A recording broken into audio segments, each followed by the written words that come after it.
Shalom bien-aimé dans le Seigneur. La course continue. Et oui, la course continue. Après avoir reçu l'accomplissement de la promesse de la venue du Saint-Esprit, nous devons mettre en tête qu'il y a une course qui continue, une course qui doit être achevée.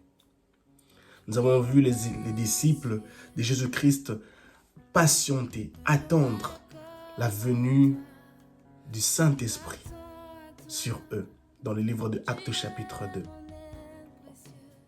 Et ceci est très très important.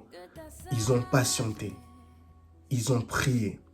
Pendant qu'ils étaient en prière, ils ont reçu la puissance du Saint-Esprit descendre sur eux. Combien il est important pour nous d'être de ces chrétiens qui attendons patiemment l'accomplissement de la promesse de Dieu. Il n'est pas un homme pour mentir, ni un fils de l'homme pour se repentir. S'il a fait cette promesse, il accomplira. Et l'une des choses que nous devons mettre en tête, qu'après cette promesse, après l'accomplissement de cette promesse, il y a une course à achever. Il y a la course qui continue. Dans le livre de Actes chapitre 3, le verset 1, on voit Pierre et Jean monter au temple pour la prière à 3 heures. Ils ont reçu la puissance du Saint-Esprit. Mais cela ne les a pas empêchés de garder les bonnes habitudes vis-à-vis de leur vie chrétienne, de garder les bonnes habitudes vis-à-vis de leur vie de prière.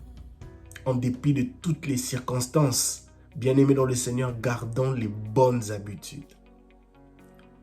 Que l'accomplissement de la promesse de Dieu, des promesses de Dieu dans nos vies, que la visitation de la bénédiction de Dieu dans nos vies ne nous fasse pas croire que la course a pris fin.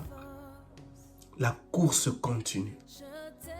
Car il y a plus grand, il y a plus grande bénédiction qui nous attend, que nous aurons à vivre, que nous aurons à palper.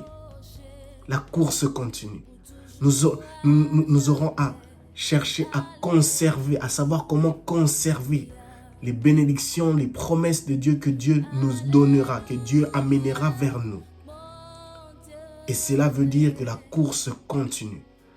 Et puisque la course continue, cela veut dire que nous aurons à faire face à des batailles, à des combats, à des difficultés qui seront des épreuves ayant pour but de fortifier notre foi chrétienne.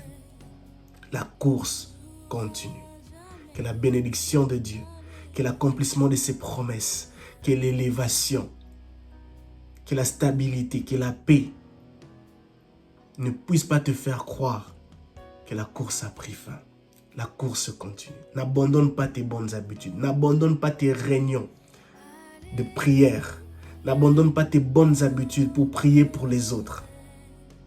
La course continue. Et cette course veut que tu puisses persévérer dans la prière, que tu puisses continuer à intercéder, continuer à être assidu à l'église, continuer à vivre, à partager Jésus, à témoigner Jésus-Christ, à évangéliser. La course continue. Que mon Dieu vous bénisse et qu'il vous fasse énormément du bien. Shalom chez vous.